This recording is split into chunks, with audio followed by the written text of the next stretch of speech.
Kita berikan kemuliaan buat Tuhan Allah kita. Sekali lagi Bapak Ibu Saudara menyambung hari Minggu kemarin. Bapak Ibu Saudara, satu hal yang saya mau sampaikan buat Bapak Ibu Saudara. Pernyataan kemarin visi 2033 kita sepakat. Tuhan hadir di tengah kita. Amin. Tuhan menyampaikan roh yang sama, Roh Kudus. Ya. Bahkan roh Yesus Kristus tentang 2033. Saya berdoa mudah-mudahan Tuhan Yesus datang. Karena itu ulang tahun gereja ke-2000. Jadi yang belum kawin cepat kawin. Enggak saudara, bergurau. Siapkan diri 10 tahun ke depan sungguh-sungguh. Ya, kita tidak bisa memastikan kapan Tuhan datang, tapi kesepakatan dunia 2033 orang akan otentik berjumpa dengan Tuhan Yesus. Dan saya merasakan bahwa 2033 momennya. Namun ada satu hal yang saudara harus mengerti. Bahwa kita sedang dipakai oleh Tuhan untuk menyuarakan yaitu kebangkitan kerajaan imam. Nah, saya sedang mempersiapkan satu brosur, tolong bantu saya kalau Anda bisa buatkan, kalau enggak saya akan ke desainer. Ya, tukang desain di printing. Saya punya langganan, tapi saya berharap dari teman media bisa membuat satu brosur yang dimana tulisannya ya mungkin lebih baik Indonesia aja. Kalau bahasa Inggrisnya kan Awakening the Kingdom of Priests. Itu nanti yang kita bawa saudara kemana-mana. Karena ini yang Tuhan mau supaya tembok yang dibangun oleh setan, tirai yang dijebol Tuhan Yesus itu kan dibangun lagi oleh setan. Sehingga keimaman itu yang ada hanya di atas mimbar. Sedangkan di jemaat itu mereka tidak mendapatkan yang namanya urapan imam raja. Nah ini yang NCC Internasional dapat satu kegerakan ini yang untuk menjebol. Tolong buatkan jadi kira-kira ada satu gambar ya, tulisan kebangkitan kerajaan imam. Ya kerennya bahasa Inggris itu tadi awakening, apa itu ya, the kingdom of priests, kerajaan imam. Itu ada satu tembok. Ya, tembok yang roboh. Ya, tembok roboh ini bukan tembok Yeriko, tapi benteng yang dibangun oleh keangkuhan manusia di dalam gereja. Nah, itu gambarnya begitu, ada tulisannya besar, jadi seperti satu robohnya tembok, kemudian tulisannya balok begitu ya. Mudah-mudahan bisa bayangin, kemudian di bawahnya itu ada gambar pasukan berkuda, pasukan Allah. Nah, itu dibuat satu brosur yang akan kita pakai. Ya. Terus itu nanti saudara, karena geraknya di sana. Nah, Bapak Ibu Saudara, Tuhan itu teguhkan saya, kita ini dipakai sebagai satu new movement atau new Christian, satu kegerakan Kristen di era yang baru atau Kristen baru. Artinya begini. Kalau jantung itu rusak ya, pembuluh darahnya buntu semua, Tuhan tuh bikin pembuluh darah baru. Nah ini kita, maka saya mengajak Bapak Ibu Saudara, bukan untuk kita ya saudara saya katakan, bukan untuk Fabianus Purna, bukan. Tapi saya terlalu yakin, saya sendiri mulai saya bertobat tahun 98, Roh Kudus itu sudah teguhkan saya, kamu history maker. Loh saudara, kita history maker, kita pembuat sejarah. Amin. Saya merasakan bahwa Tuhan sedang pakai ini, kita ini. Untuk membuat satu sejarah. Karena Tuhan ingin sesuatu gerejanya yang benar-benar saudara bukan agamawi. Ini perjuangan kita. Ini perjuangan. Tapi bukan untuk kita saudara.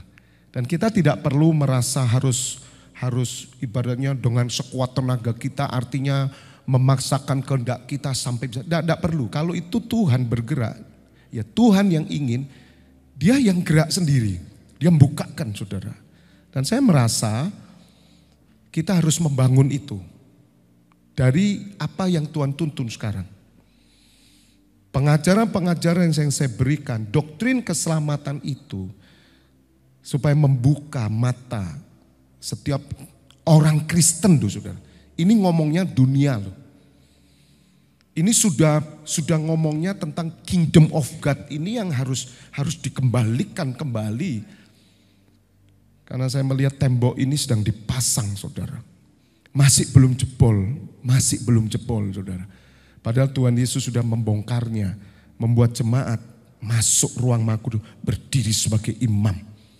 Nah, inilah yang nanti kita akan berjalan sebagai satu jalan yang baru. Itu yang dikatakan di Yesaya 43 di sana ayat 18. Firman-Nya, janganlah ingat-ingat hal-hal yang dahulu dan janganlah perhatikan hal-hal yang dari zaman purbakala. Saudara, waktunya gereja harus berubah. Kita tidak bisa menutup mata, hari ini gereja masih bersifat agamawi. Sifat agamawi itu nyata ketika cirinya orang cari Tuhan di gedung, itu agamawi. Tuhan Yesus tidak melakukan hal itu. Mereka tidak tahu menau dengan siapa imamnya, mereka tidak punya hubungan, mereka hanya datang cari Tuhan. Itu nanti yang kita akan bahas. Karena sesungguhnya mereka tidak perlu ke gereja juga kalau begitu. Di rumah saja, apalagi sekarang era streaming. Tidak perlu, cari Tuhan pakai era streaming aja bisa. Tapi gereja bukan itu. Nah, maka pola ini yang dibangun di bait suci. Nah, Tuhan Yesus berkata, robohkan tembok ini. Robohkan bait suci ini. Aku akan membangun dalam 3 hari. Yang dimaksud itu tubuhnya, gerejanya. We are family of God. Kita ini keluarga Allah. Kita ini keluarga imam. Udah enggak ada lagi jemaat dan pastor, jemaat dan pendeta, jemaat dan pemimpin, tidak ada. Walaupun jawatan gembala ada, karena dia yang memimpin. Tapi semua bersama-sama di dalam keimaman. Ini belum buka, saudara. Siapa di antara saudara siap menjadi history maker bagi gereja Tuhan bersama saya? Siap ya, amin. Lihat 10 tahun ke depan nanti.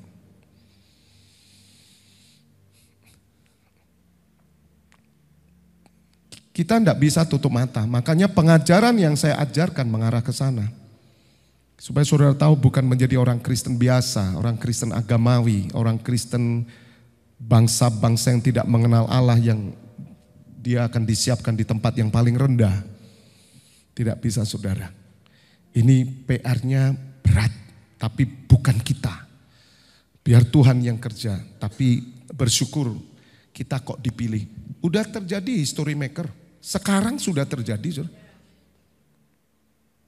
Bagaimana dibukanya sama Tuhan keimaman itu. Ayat 19.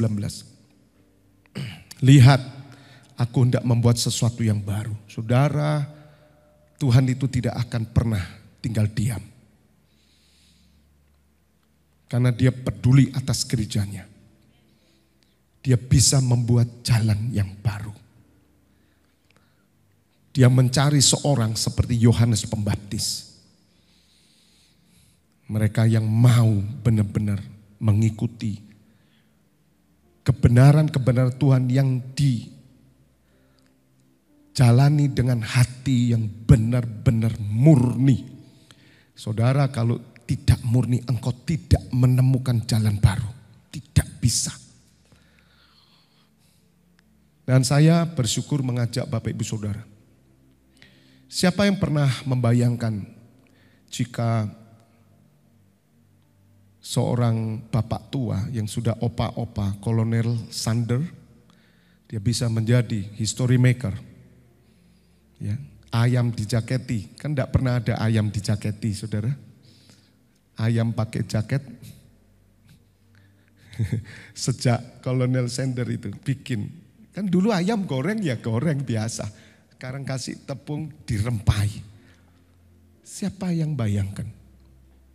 Bapak Ibu Saudara, ingat ya, apa yang kita lakukan akan dicatat dalam sejarah. Maka itu saya mengajak saudara, sejarah itu selalu terbangkitkan dengan jumlah yang kecil. Martin Luther seorang diri. Jarang, ombyoan itu jarang. Do you know ombyoan? Gerombolan. Kenapa kok sukar gerombolan? Otaknya kebanyakan. Diskusi terus tidak selesai-selesai. Lihat saudara, Bung Karno seorang history maker. Nah, Tuhan memiliki orang-orang seperti ini untuk gerejanya. Kadang saya bingung, apa gereja ini kok tidak sempurna-sempurna ya? Masuk sih perlu dirubah lagi, kenapa ya Tuhan? Ya karena kenyataannya begini. Dan kita menemukan, kalau ini sudah kebangkitan nanti, awakening, namanya the kingdom of priest, kebangkitan imam, itu puncak saudara, sudah Pentakosta yang terakhir dah, baptisan api itu. Tidak ada lagi, tidak ada pelayanan lagi. Nah saya kan lama di atas mimbar, saya tahu pelayanan mimbar. Tidak ada yang bisa masuk. Sejak saya bertobat, tidak ada satupun pengertian imamat rajani akan dibongkar sama Tuhan. Itu pemulihan Pondok Daud. Karena Daud ya itu imam dan raja. Tuhan Yesus saudara komplit, dia nabi, dia imam, dia raja, dia Allah. Semuanya. Gerejanya bagaimana? Makanya ini saudara, sekarang sudah tumbuh. Belumkah kamu mengetahuinya? Ya, aku hendak membuat jalan di padang gurun dan sungai-sungai di padang belantara. Untuk apa saudara ayat 20? Ini kita, ini pegang saudara ya, amin. Jadi saudara harus nangkap. Pengajaran yang saya buat untuk saudara, saudara menjadi cabang yang baru. Sungguh saudara, hati saya berontak terus loh sama, bukan melawan Tuhan ya. Saya terus, Tuhan kenapa kau biarkan gerejamu begini Tuhan? Kenapa ada macam-macam Tuhan? Mana Tuhan? Tolong Tuhan. Tidak bisa sudah.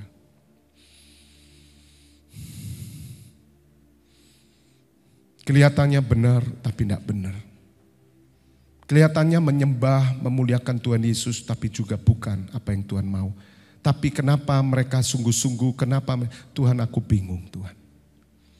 Nyata sekali aku melihat bahwa umatmu tidak sampai kepada tujuan imannya. Mereka hanya melihat gedung dan mereka menjadikan gereja itu sebagaimana apa yang dimengerti oleh orang dunia. Sehingga gereja mulai kompromis, gereja mulai mengikuti cara pikir dunia. Pada gereja memiliki doktrin, pemahaman yang dari surga, yang tidak pernah sama dengan pemahaman siapapun yang ada di dunia ini. Binatang hutan akan memuliakan aku, serigala dan burung onta, sebab aku telah membuat air memancar di padang gurun. Dan sungai-sungai di padang belantara untuk memberi minum umat pilihanku. Amin. Ada 4 sungai yang saya katakan. Pison, Gihon, Tigris, dan Efrat. Saudara, selalu keluar 4 sungai dari bait Allah. Itu Taman Eden. Di mana rumah Allah ada. Untuk memberi minum umat pilihanku. Tuhan memakai Musa. Ngasih minum umat. Tuhan memakai Tuhan Yesus. Untuk memberikan minum. Barang siapa haus datang kepadaku dan minum. Hari ini Tuhan Yesus di surga. Bagaimana orang bisa minum sesuatu yang keluar dari baitnya? Jika baitnya ini benar saudara. Bukan selama ini dibangun oleh hanya organisatoris yang kelihatannya sakral saudara. Karena manusia itu kan kejebak kesakralan, metodis. Manusia itu metodis banget. Tuhan Yesus enggak metodis masalahnya. Dia tidak berjubah panjang, kemudian dia kelihatan seperti orang berjenggot. Itu yang dirindukan manusia kan begitu. Kalau saya punya jenggot putih, wibawa ilahi, shalom. Datang kerinceng, sakral, bau menyan. Tambah senang. Itu manusia.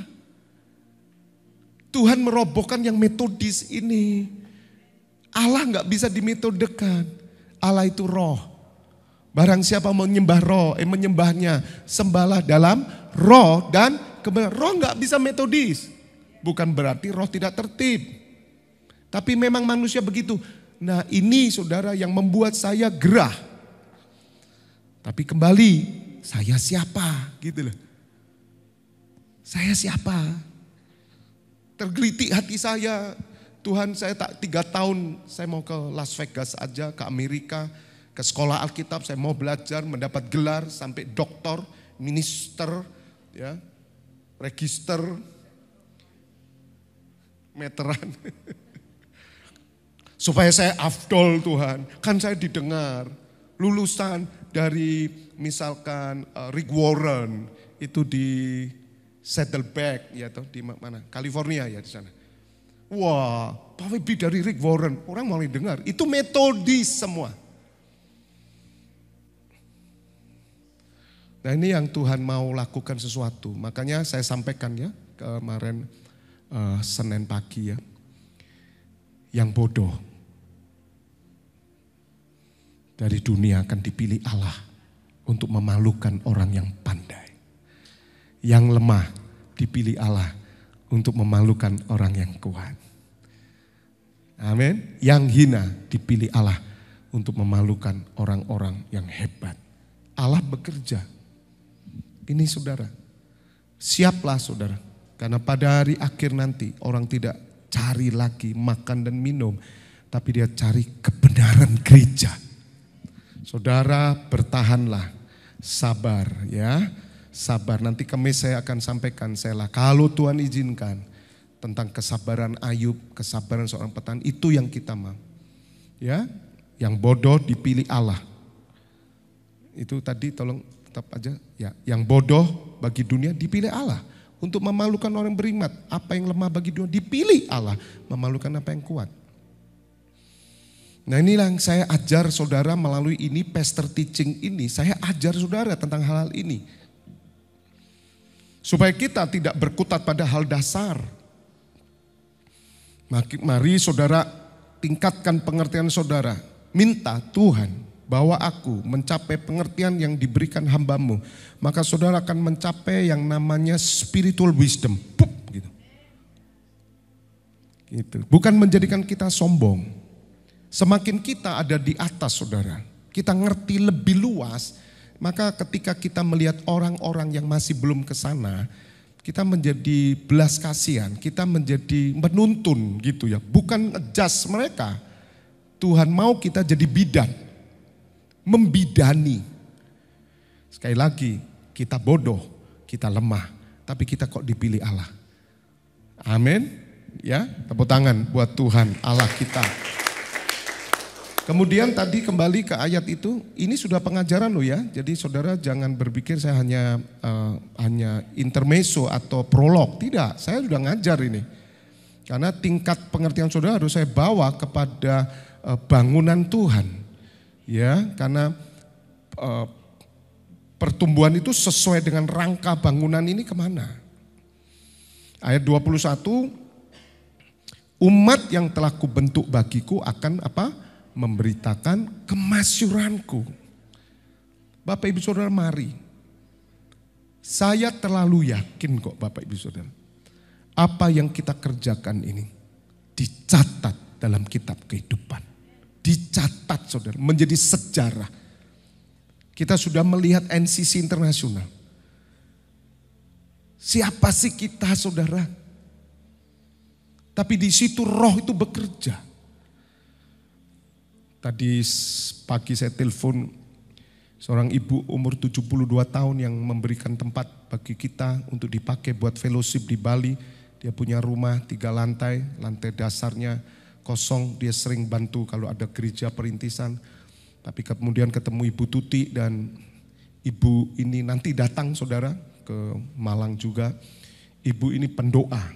Dia diteguhkan Tuhan untuk berdoa bagi hamba-hamba Allah. Umur 72. Dia katakan, Pak, sangat sulit mencari pendoa. Tapi waktu saya ketemu NCC Internasional, klik saya, Pak. Gimana Ibu siap terus 10 tahun ke depan bersama saya? Siap Bapak, siap.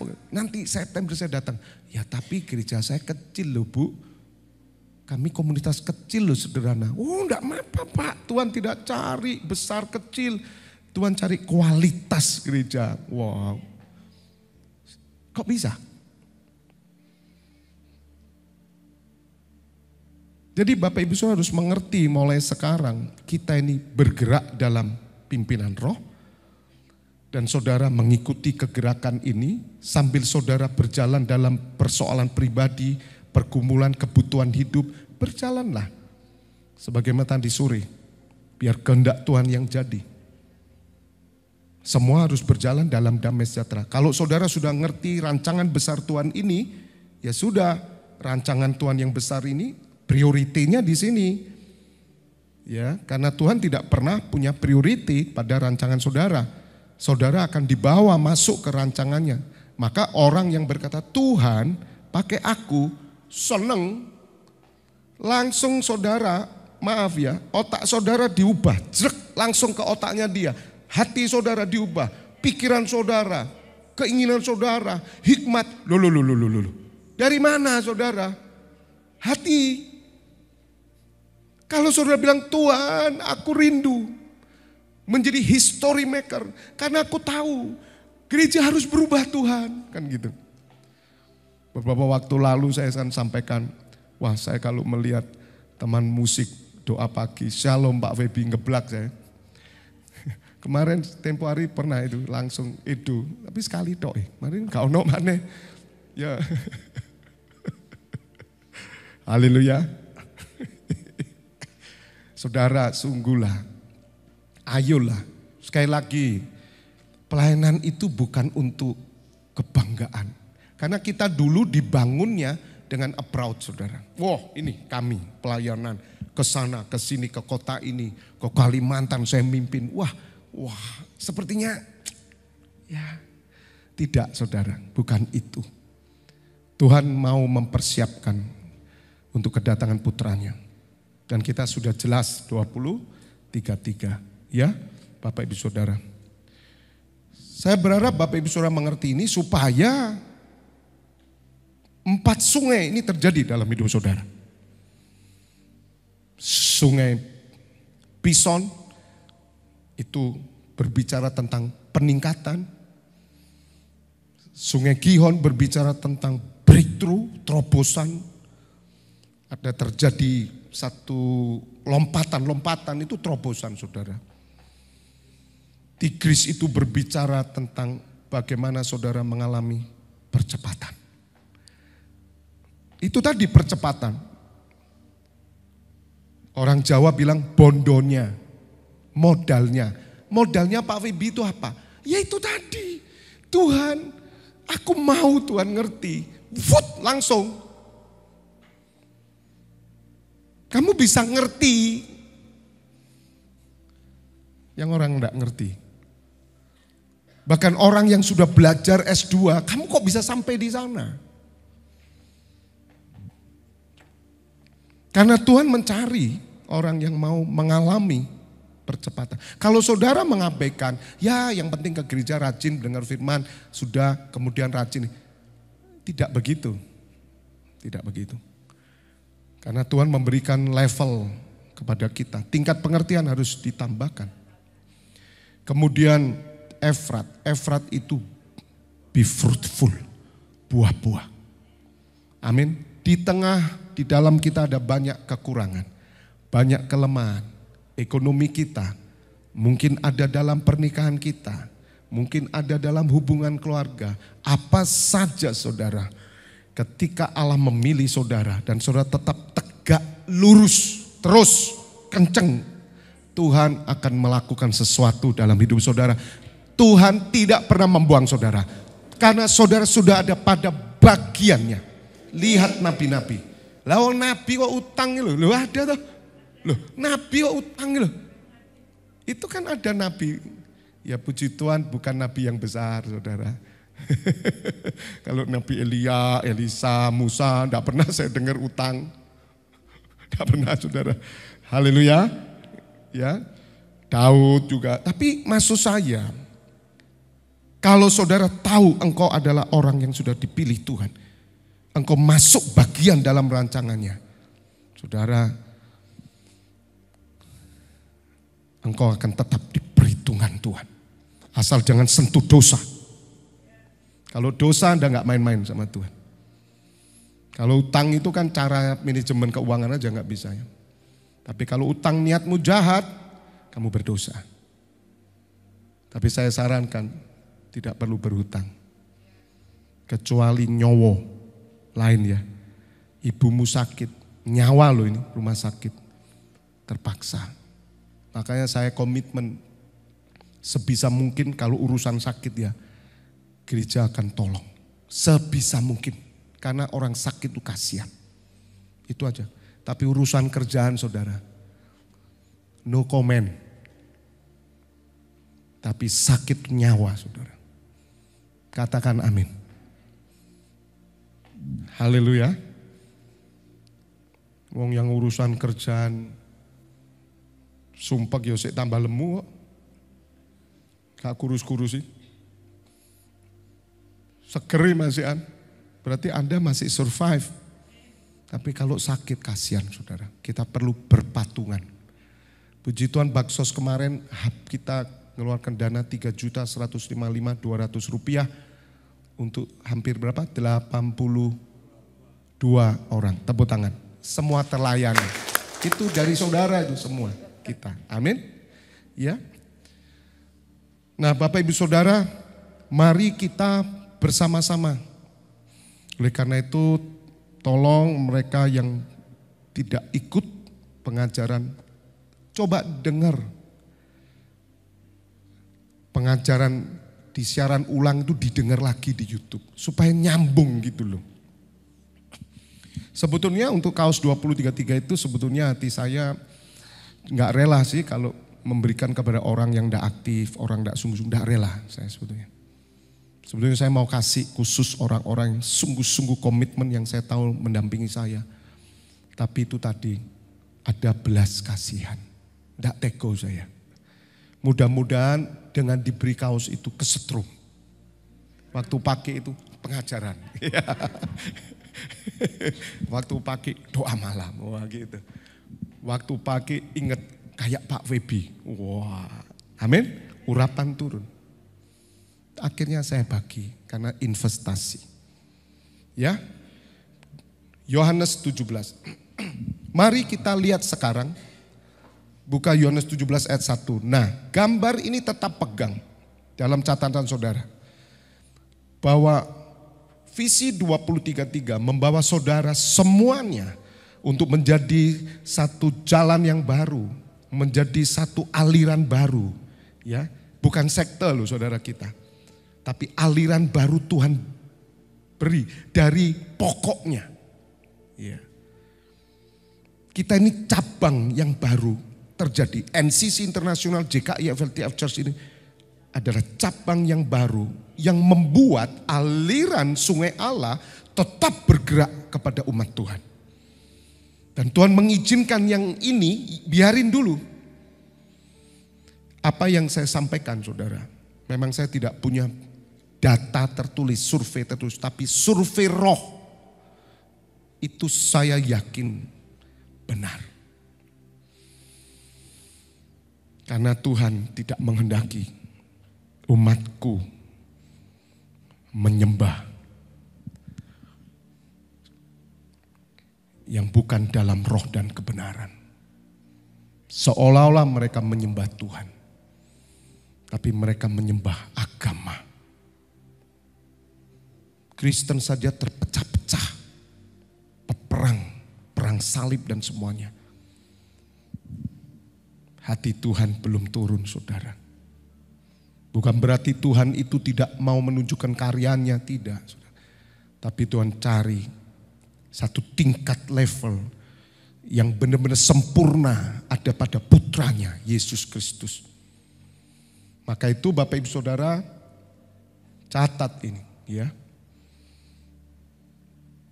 Kerinduan kita datang ke tahta Tuhan. Ya, tahta Tuhan ada dua, yaitu tahta Bapa dan tahta putranya. Minggu nanti saya akan sampaikan tentang doktrin kealahan yang benar. Karena di surat Wahyu dikatakan oleh Tuhan Yesus, kamu nanti akan mengenal namaku yang baru dan nama Allahku yang baru. Maka itu Bapak Ibu Saudara, jangan pernah kita dikecoh karena kita aliran baru. Satu aliran baru itu bukan sekte, tapi berangkat dari pokok anggur yang benar dan Tuhan memberikan cabang yang baru. Kita cabang. Dan cabang itu tidak pernah bisa berbuah. Dia hanya megangi buah. Karena cabang itu kalau nggak nempel ke pokok, dia tidak mungkin berbuah. Jadi dari diri cabang tidak mungkin berbuah. Coba cabang itu taruh, ranting itu taruh saudara, di pinggir jalan dia bisa berbuah enggak? Dia bisa. Berarti ranting ini bisa berbuah kalau nempel ke pokok. Berarti buah itu dari mana? Dari ranting atau dari pokok? Pokok. Makanya kalau saudara punya buah rohmu itu beda dengan orang dunia. Orang dunia bilang begini, kita punya kasih. Orang Kristen berkata, aku gak punya kasih. Kasihku keluar dari Kristus. Aku bisa ngampuni kamu karena pengampunanku dari Kristus. Aku lepaskan. Gitu. Kenapa kita sulit mengampuni? Karena kamu tidak melekat kepada pokok. Buah-buah roh itu bukan milik saudara loh. Saudara jangan bangga. Pak, memang dari dasarnya saya ini orang sabar. Bukan. Halo, hari ini kamu ciptaan baru. Sabarmu itu bukan dari Pak Sabar. Tapi sabarmu dari Kristus. Katakan amin. Jangan saudara bangga. Makanya bersyukur orang-orang yang keras, orang-orang yang jahat sekali. Ketika buah itu keluar, dia tahu itu bukan dari dia. Tapi kalau orang-orang baik, sudah dari sononya baik, tidak pernah merugikan orang, dia pikir, ya saya sudah baik kok. Kamu tidak butuh Kristus berarti. Makanya orang begini suruh ngampuni sulit. Sulit sekali. Yang ngerti katakan amin. Itu rahasianya. Makanya gereja ini akan berbuah bukan dari kita, tapi dari Tuhan Yesus. Pokok. Melekat. Ya. Nah, kembali Bapak Ibu Saudara, jangan pernah saudara digoyahkan nanti waktu saya ngajar doktrin kealahan, doktrin keselamatan sudah saya ajarkan dengan jelas-jelas bahwa iman tanpa perbuatan matilah. Jadi keselamatan yang benar bukan ditentukan dari awal, tapi tentukan dari akhir. Akhir hidupmu bagaimana? Itu yang menentukan keselamatan. Ya, dan dasarnya sudah benar semua. Karena kalau enggak itu, enggak perlu ada tertulis, jangan berbuat dosa lagi. Enggak perlu ada tertulis, jangan berbuat cabul. Kalau sudah selamat, buang saja itu tulisan. Ya toh? Tapi kenapa ditulis? Kamu harus rajin ke gereja. Enggak usah. Itulah saya pakai keselamatan bukan ditentukan dari hanya percaya di mulut. Tetapi kelakuan kita. Percaya itu menghasilkan kelakuan. Itu Bapak Ibu Saudara ya. Jadi kalau saudara mendengar doktrin-doktrin yang lain, bertahanlah. Karena Anda carang yang baru. Ya, biarkan, tidak usah dibantah. Bahkan mereka berkata sesat itu yang dijanti, tidak apa-apa. Nanti 10 tahun ke depan mereka akan menjadi sersat. Ya. Sersat, ya, di jus nanti. Dibuat jus sirsat. Oh enak itu. Ya, haleluya. Jadi sirsat itu bermanfaat gitu loh saudara. Amin. Enak jus sirsat. Untuk vitamin C-nya kan banyak itu. Jadi Bapak Ibu Saudara, termasuk doktrin kealahan. Saudara jangan digoyahkan. Ya. Dan saya pesan buat Bapak Ibu Saudara, satu hal, ya, supaya saudara mengarahkan diri mulai pada perkara di atas. Anda sudah mulai mengerti, ya, kita adalah history maker. Bagi, kalau saya bilang dalam bahasa umum kan perkancahan, persilatan. Nah ini, kalau saya bilang perkancahan, pergerejaan. Benar saudara, kita jadi history maker loh di sana. Benar, apa yang kita lakukan menentukan. Walaupun tidak ada yang dengar, tapi dikonfirmasi pasti. Tidak apa-apa. Ketika Bapak Ibu Saudara ada di hadirat Tuhan, dengarkan para pemuji, para WL, pemusik semua, supaya kita satu pandangan. Ketika Anda datang bersama-sama, jemaat bukanlah domba biasa. Saudara ada imam, Anda datang imam, tidak ada tirai. Amin. Semua ngangkat tabut sama-sama. Ketika kita datang ke hadirat Tuhan, naikkan pujian penyembahan. Walaupun pemuji menghadap saudara dan saudara menghadap pemuji, tapi kita semua menghadapkan arah kita kepada tata di surga. Anda melihat dua tata. Paham? Tata Elohim dan tata putranya Yesus Kristus. Roh Kudus melayang-layang di tempat ini. Urapan Tuhan akan turun. Jangan melihat hanya satu Yesua HaMasiah. Bisa ngerti? Dan pusat penyembahan kita Elohim. Jelas? Tapi kita tinggikan juga putranya. Bagi kemuliaan Elohim. Tapi pandangan iman saudara semua yang melayani sama dengan saya. Waktu saudara nanti kami sela, Anda sujud. Bayangkan di depan saudara. Dua tata, itu surat Wahyu. Tidak ada seorang pun bisa tahu tata surga. Hanya orang percaya kepada Tuhan Yesus. Maka aliran sungai Allah turun. Amin. Itulah hadirat Tuhan. Apa boleh Pak kita membayangkan seperti itu? Sangat boleh. Karena realita. Jangan membayangkan yang tidak real. Contoh, kita bayangkan Pak Jokowi di sini. Nah itu tidak benar, itu berhala. Ngawur, imajinasi ngawur. Wong Pak Jokowi tidak ada kok. Sama waktu saudara di kamar pribadimu. Bapa, aku datang ke hadiratmu. Saudara buka. Itu namanya ruang Maha Kudus. Kalau di Alkitab dikatakan the secret place. Ruang rahasianya Bapa. Tidak semua orang masuk. Hanya orang yang punya tanda darah. Dan di sana engkau datang, ya Abba. Aku datang ke hadiratmu. Tuhan Yesus tahu saudara. Tuhan Yesus tahu. Karena dia hadir menjadi pengantar saudara kepada Bapa. Tapi banyak orang kan tidak ngerti. Dia hanya datang kepada Tuhan Yesus. Tuhan Yesus ya tidak apa-apa. Bapa ya nggak apa-apa. Orang tidak ngerti. Biarin aja lah. Sekarang ngerti ya? Beda toh? Kalau waktu kecil ya manggil semua perempuan mama, boleh ya? Boleh. Mau sombong tempeling begitu. Kan enggak mungkin. Enggak ngerti mama. Nanti kelihatan kumis gitu, papa. Tapi makin besar dia ngerti. Mamanya siapa? Papanya siapa? Haleluya. Ngerti enggak? Tapi Anda datang ke umum, gereja umum, enggak begitu. Anda bingung nanti, lihat aja. Anda ke satu gereja, tidak ada Bapa itu. Aneh ya saudara. Saya sering diundang ke gereja-gereja, saya hanya menyembah kepada Allah Elohim. Nah nanti saya ajarkan. Karena semua Jesus only. Kelihatannya benar apa salah?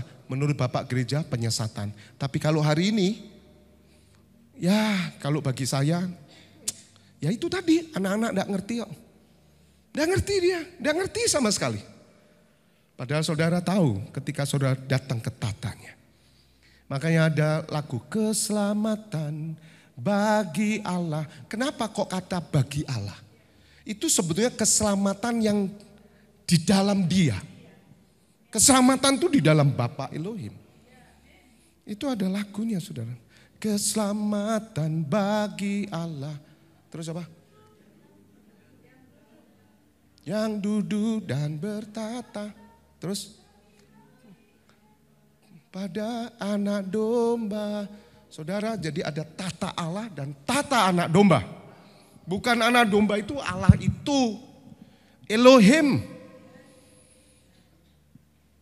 Tuhan Yesus Allah Pak. Jelas dia datang dari Allah. Tidak ada orang bisa sejajar sama Allah kok.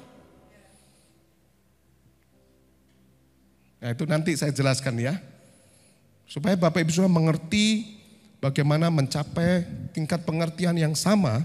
Supaya saudara nanti bergerak untuk memberikan pemahaman kepada banyak jemaat Tuhan. Dan kita tidak perlu minder kalau kita mengajar orang-orang yang lebih hebat dari kita sebelumnya. Kita orang biasa, kita orang kecil. Tapi Tuhan pakai untuk meluruskan. Roh sendiri yang bekerja, menyetujui. Katakan amin. Dan ini nanti di sini akan pembahasan kita banyak. Ya. Mahkota akan kita bahas di sini. Kita buka dulu Yohanes 17. Demikianlah kata Tuhan Yesus. Ini kan doa Tuhan Yesus. Nanti kita belajar kealahan, doktrin kealahan. Nanti saya akan membawakan dari doa rasul-rasul. Atau doa Rasul Paulus di kota Galatia, di Efesus. Pada greetingnya dia, pada salamnya dia.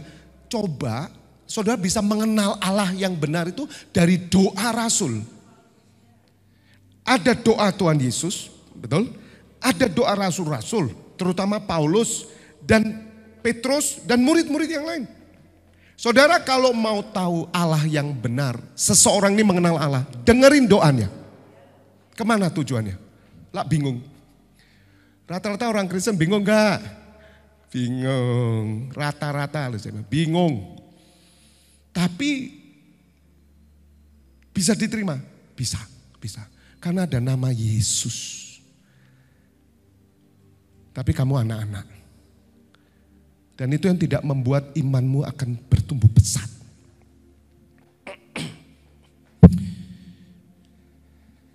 Demikianlah kata Tuhan Yesus. Lalu ia menengadah ke langit dan berkata, perhatikan doanya. Apa? Nah iya Bapa. Kita kok ngotot toh? Kita ngotot loh. Loh saudara bayangin. Orang Kristen tidak pernah menyebut Bapa. Doanya Tuhan. Seumurnya. Pernah tahu? Ya banyak. Makanya waktu saya jelaskan ke seseorang. Bener Pak. Saya tidak pernah ya Bapa Pak. Ya tidak pernah diajari kamu. Kamu ketemu siapa? Ketemu Tuhan Yesus. Untuk apa ketemu Tuhan Yesus? Didamaikan dengan Tuhan Yesus. Tidak pernah ada ayat. Anda didamaikan dengan Tuhan Yesus. Tidak pernah. Didamaikan dengan Bapanya. Sekarang ngerti? Tuhan Yesus ajarin. Bapa. Ayo toh belajar sama Tuhan Yesus. Jadi penyembahan kita arahnya kemana? Bapa. Ngerti ya? Dan Bapa bukan Tuhan Yesus loh. Tapi Bapa dan Yesus satu. Makanya saudara menyembah Tuhan Yesus itu sama dengan memuliakan Bapa. Sama. Tapi alamatnya itu loh. Kadang itu gak tepat gitu loh. Itu yang namanya salah kaprah gitu loh. Ngerti? Itu yang terjadi. Makanya NCC Internasional bangkit. Nah saya pesan nanti kan kita mau rapat lagi nih Zoom. Saya minta tolong dong ayo imam-imam ngerti ya toh. Pelajari pastor teaching nanti atau khotbah minggu saya pelajari. Imam-imam pelajari. Udah ngerti. Ngomong Bapak cek angele. Gitu loh.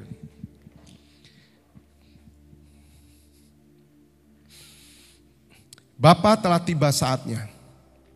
Apa? Permuliakanlah anakmu supaya anakmu mempermuliakan engkau. Jadi saudara catat. Ya. Tuhan ingin supaya saudara ada dalam kemuliaan Bapa. Dan kemuliaan itu ada pada surga tingkat tinggi. Maka tujuan saudara hidup hanya satu, memuliakan Tuhan, titik dalam segala hal. Pekerjaan, hobi, pernikahan, keluarga, dan apa saja yang saudara lakukan. Muliakan Tuhan. Karena memang Tuhan Yesus bilang, permuliakan anakmu. Saudara rindu gak dipermuliakan? Bagaimana dipermuliakan? Tuhan Yesus tahu, aku harus menderita. Aku harus berkorban. Maka itu kalau saudara mau hidup dalam kemuliaan, Anda harus masuk dalam penderitaan dan pengorbanan. Tidak mudah. No glory without cross. Ngerti sekarang? Opo maneh Pak itu? Yosan tahu.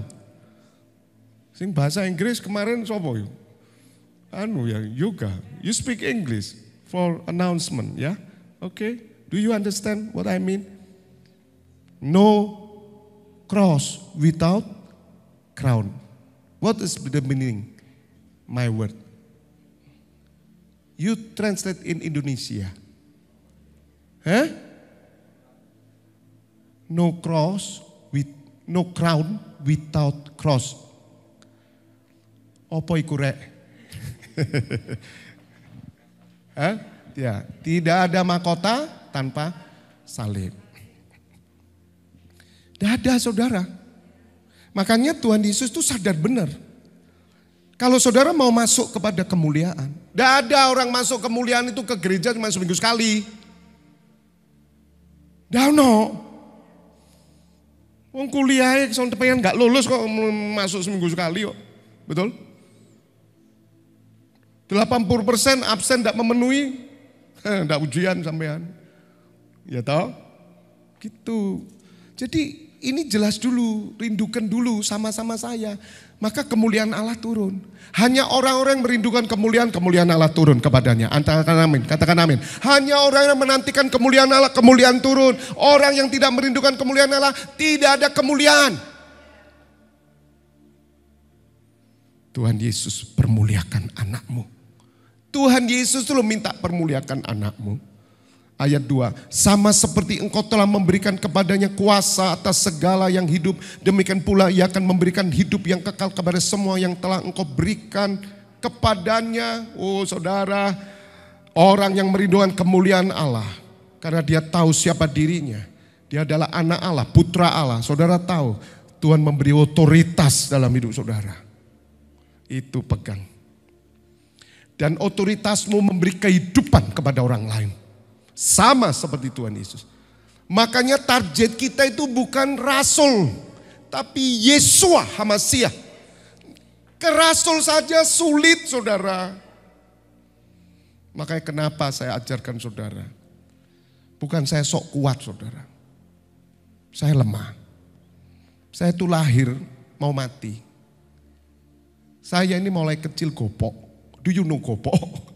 Apa Pak gopok itu? Sakit-sakitan. Lahir ndak nangis. Ya saya ini ndak nangis. Ya ndak tertawa. Dipukul sama dokter. Pawang. Wah nangis. Kecil saya. Kembaran saya gede. Saya yang keluar dulu. Karena dia lebih gede dari jejak saudara. Del gitu. Cilik saya. Dia gede. Asupannya ke dia semua.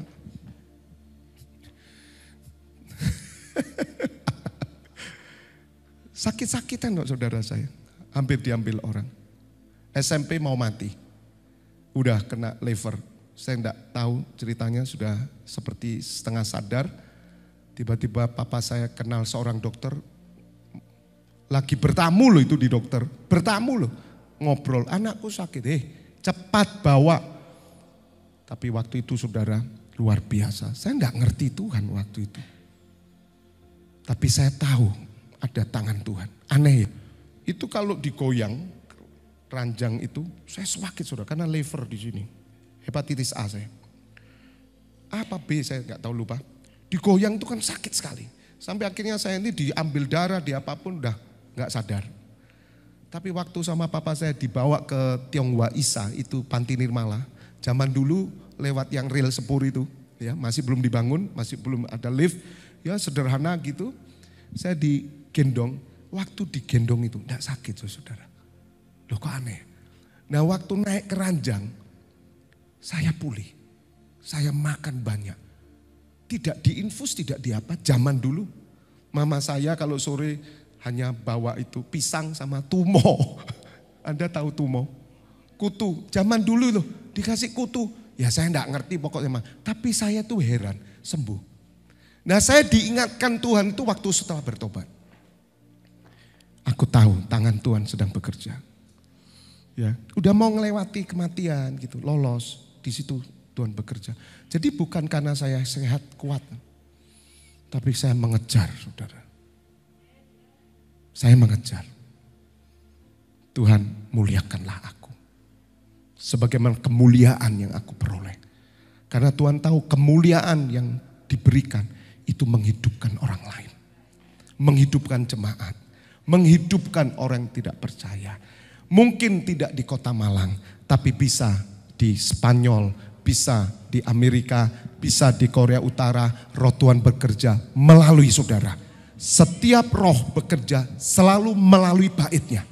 Sebab surat Yeskel 47 berkata apa? Dari bait mengalir aliran air hidup. Dikonfirmasi ke Yohanes 7 ayat 37, 38, 39. Yang dimaksud adalah roh itu. Roh Kudus yang mengalir keluar.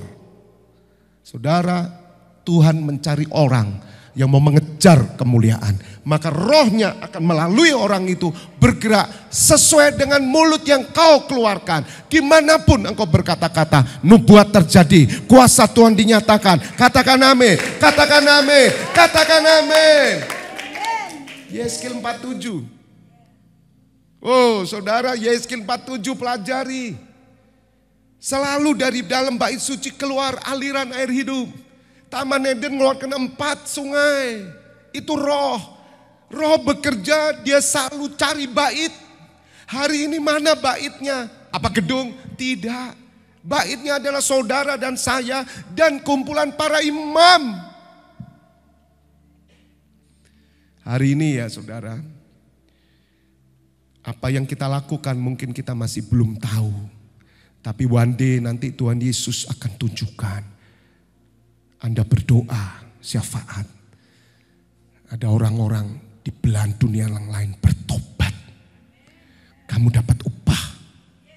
Prinsipnya aliran harus keluar, mulutmu bernubuat.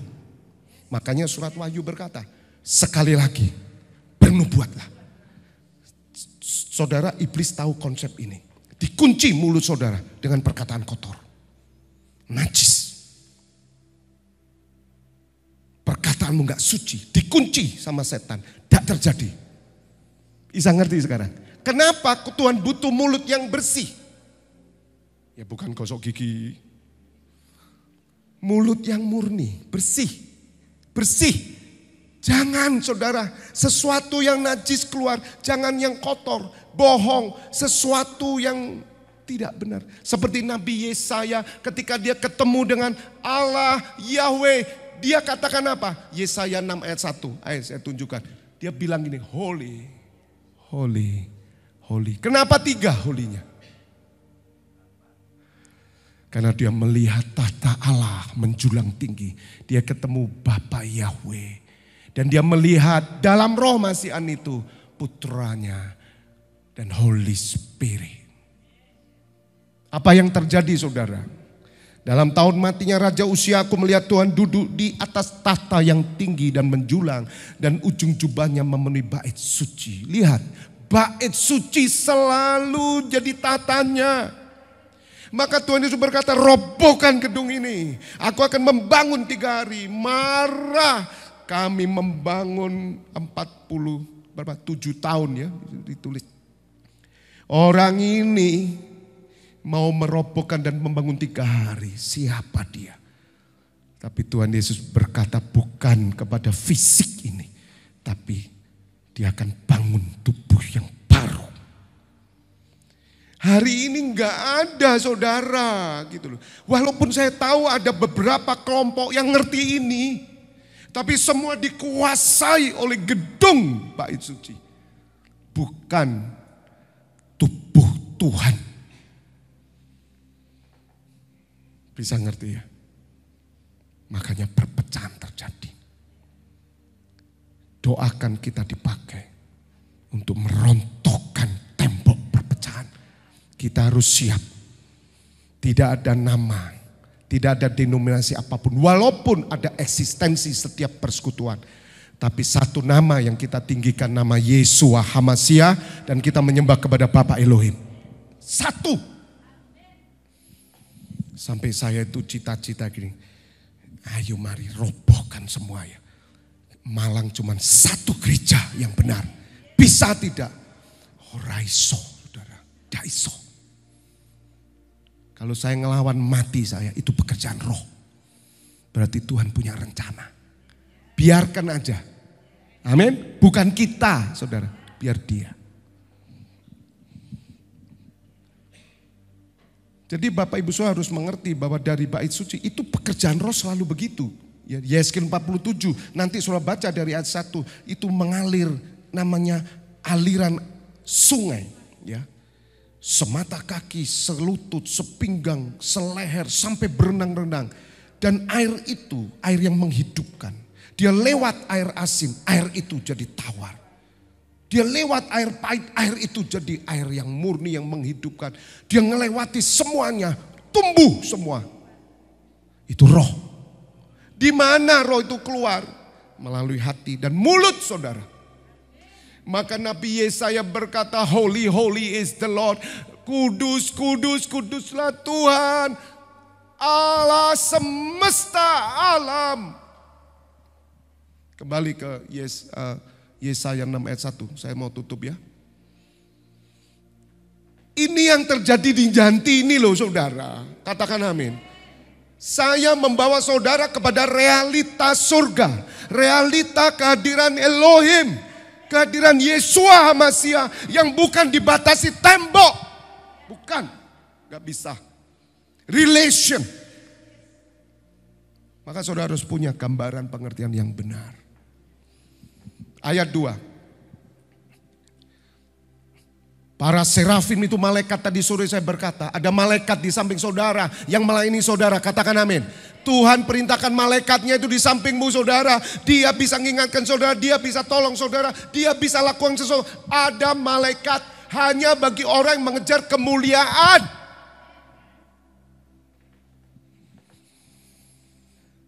Masing-masing mempunyai 6 sayap, 2 sayap dipakai untuk menutupi muka mereka, 2 sayap dipakai untuk menutupi kaki mereka, dan 2 sayap dipakai untuk apa?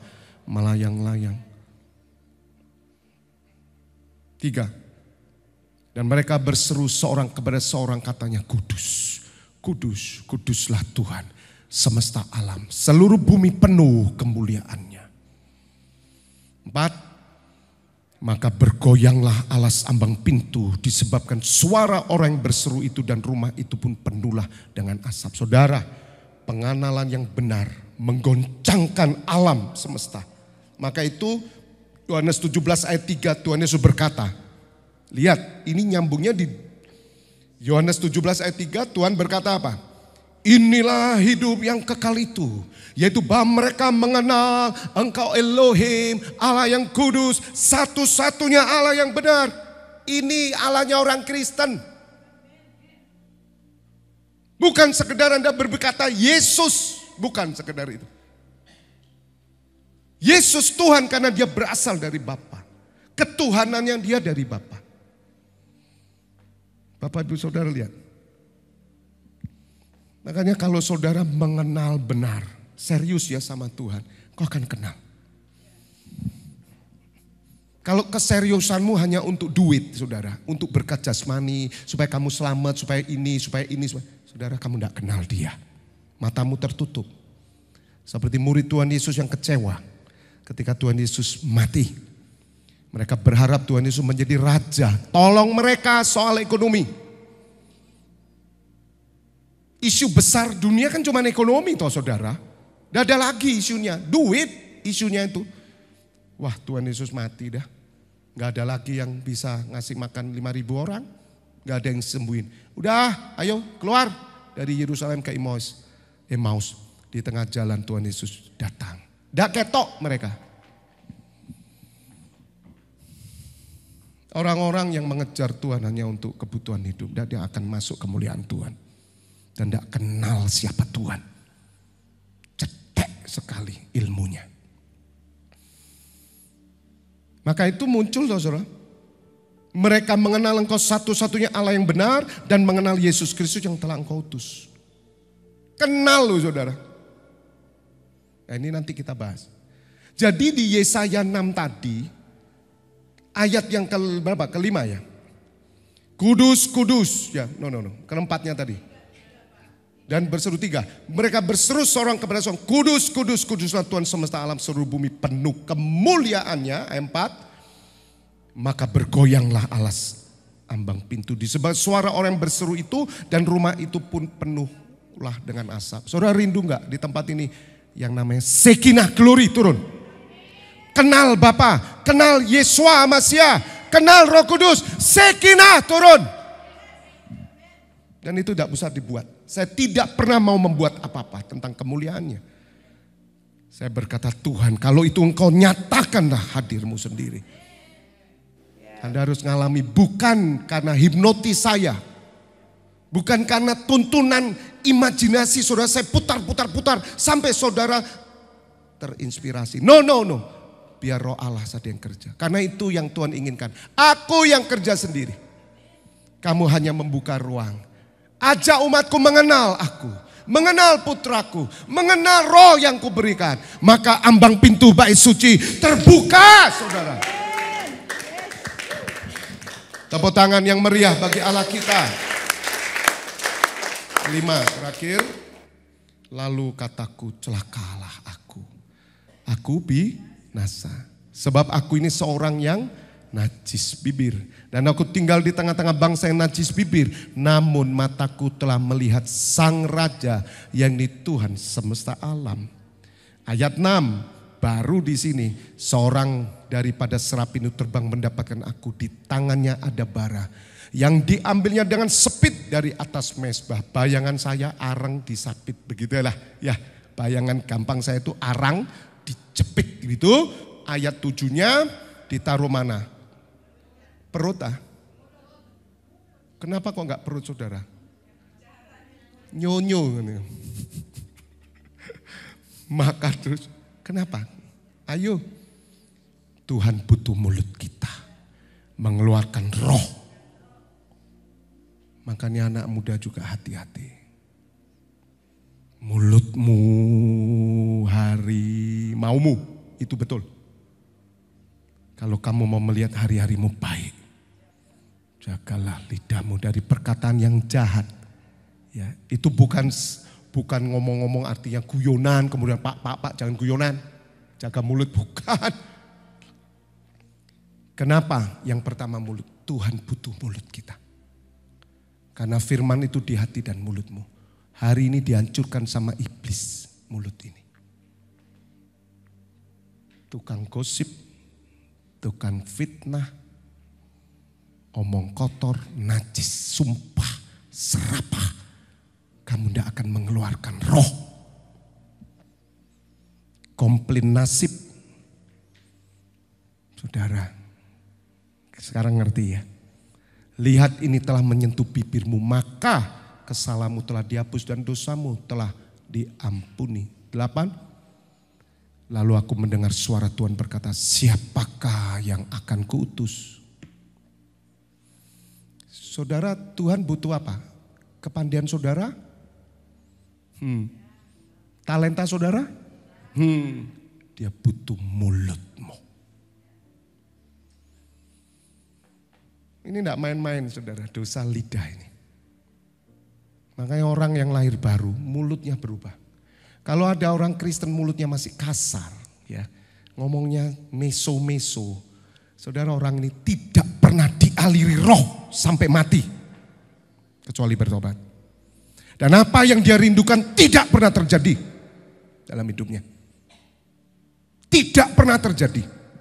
Karena tidak ada roh. Jadi pendeli aku doh. Ngerti sekarang? Tidak main-main. Saya diubah.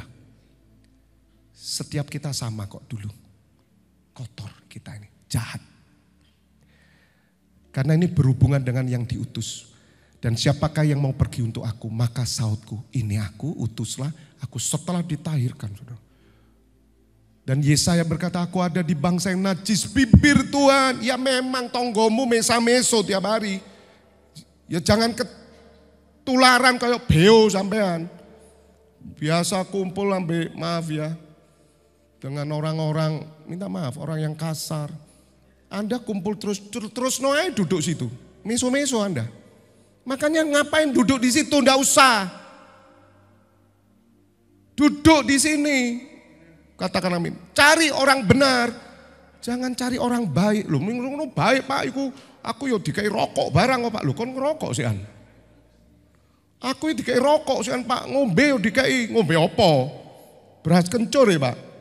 Tapi awakmu meso-meso. Pulang kamu sumpah serapah. Ya apa maneh Pak? Kamu ngerti sekarang? Sengaja mulutmu dibikin gitu supaya tidak ada aliran roh keluar dari hidupmu dan untuk keturunanmu. God bless you.